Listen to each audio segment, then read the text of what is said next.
크리스찬들한테는 모태신앙이라는 단어가 있는데 이 모태신앙을 성경적으로 접근해서 이해해보면 어떻게 해야 될까요? 네, 먼저 요 용어가 의미하는 게 뭐냐면 그 어머니의 태에서부터 신앙생활을 했다라는 거잖아요. 그러니까 아주 어려서부터 신앙생활을 했다라는 의미인데 사실 이런 용어 자체는 성경에 등장하진 않습니다. 사람들이 만들어낸 거죠. 굳이 비슷한 걸 좀 찾아보자 하면 나실인 정도가 있겠는데요. 한나가 그 하나님께 기도하여서 얻었던 아들을 그 제사장 곁에 둠으로 이 나실인의 소원을 이행하는 것을 우리가 보게 되는데 이 용어 자체는 민수기 6장에 등장합니다. 민수기 6장에 등장하는 이 나실인이라는 단어 자체가 의미하는 건요. 구별이에요. 구별되다. 그래서 구별되거나 헌신한 사람들을 일컫는 말인데 하나님께서는 이스라엘에게 한 번도 헌신을 요구하신 적이 없습니다. 한 번도 너희가 이러이러한 것들을 날 위해서 해야 돼 라고 하신 적이 없어요. 한 번도.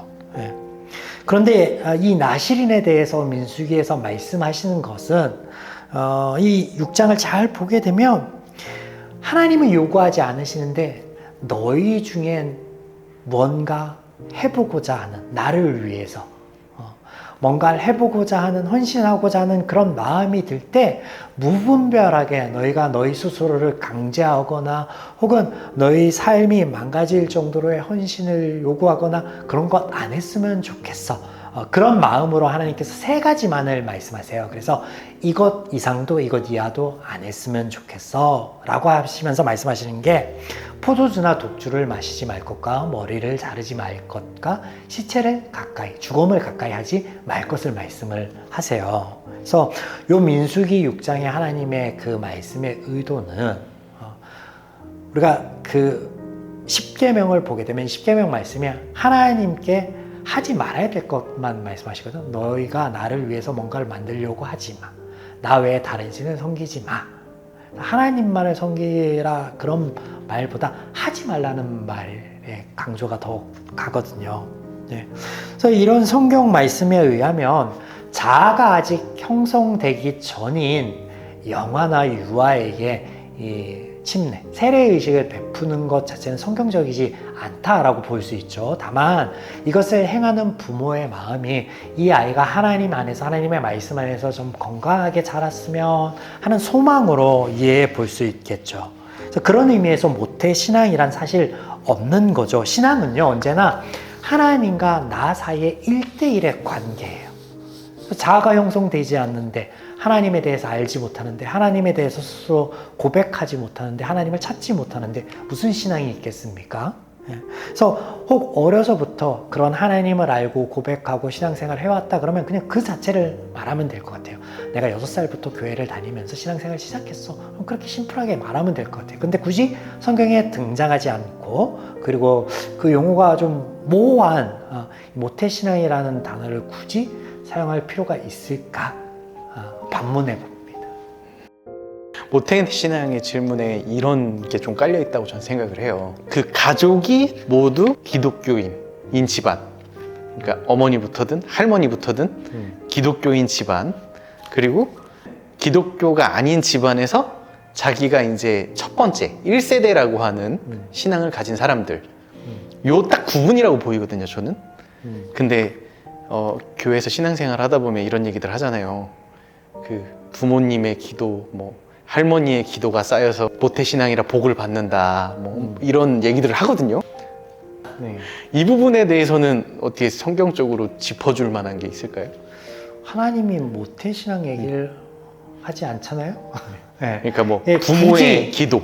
굳이 얘기하자면 디모데 그 서에 보면 뭐 거기에 이제 뭐 조모 뭐 어머니부터 이제 뭐 그런 얘기가 나오는데 근데 뭐 한 군데 나온다고 해서 그게 이제 통괄적으로 이게 통용되는 어떤 그런 의미로 볼 수는 없는 거고 앞서 말씀드렸듯이 이 신앙이란 거는 하나님과 나와의 1대1 관계예요. 근데 이 관계를 굳이 다른 사람에게 보이기 위한 어떤 용례가 필요하다라고 하는 것은 내가 사람을 위해서 신앙생활하는 건 아니고 보이기 위해서 신앙생활하는 건 아닌데 보이기 위한 사람들이 그런 용례가 필요한 것은 아닐까라는 반문을 다시 한번 해봅니다.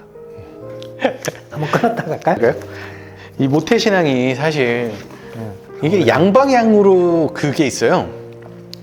제가 생각할 때는 양방향으로 모태신앙이었던 사람들도 그 자기들이 생각하는 그 좋은 것이 있고, 좋은 것이라기보다 좋았으면 좋겠는 거. 부모님이 열심히 신앙생활한 복을 뭐 자녀가 받는다. 그럼 또 내 자녀가 모태신앙이 됐잖아요. 그럼 나도 내가 열심히 하나님을 신앙생활하면 내 자녀가 복을 받. 사실 이거 우리 그 토속신앙에 있는 그 기복의 흐름이잖아요. 이게 정제수? 그걸 뭐라 하지? 용어가 갑자기 그거 떠놓고 그 예. 비는 거잖아요. 비는 거. 우리가 아침에 냉수 그 떠놓고 조상 숭배. 네. 그러니까 그 샤머니즘적인 요소가 그렇죠. 들어온 거지, 교회에 들어온 거지. 사실은 그 가정보다 그 개인의 삶을 우선시하는 미국에서는 그런 문화가 없거든 사실. 그래서 이 두 개가 공존하는 것 같아요. 모태신앙인 집안의 사람들을 바라보는 그 모태신앙이 아닌 사람들. 저 집은 부모, 조부모부터 열심히 하나님을 믿어서 손자, 손녀들이 이렇게 복을 받는구나. 사실 이거 샤머니즘적인 생각에서 기반한 거잖아요. 근데 되게 자연스럽게들 얘기하세요. 뭐 할머니의 기도가 쌓여서 뭐 손자가 복 받는다.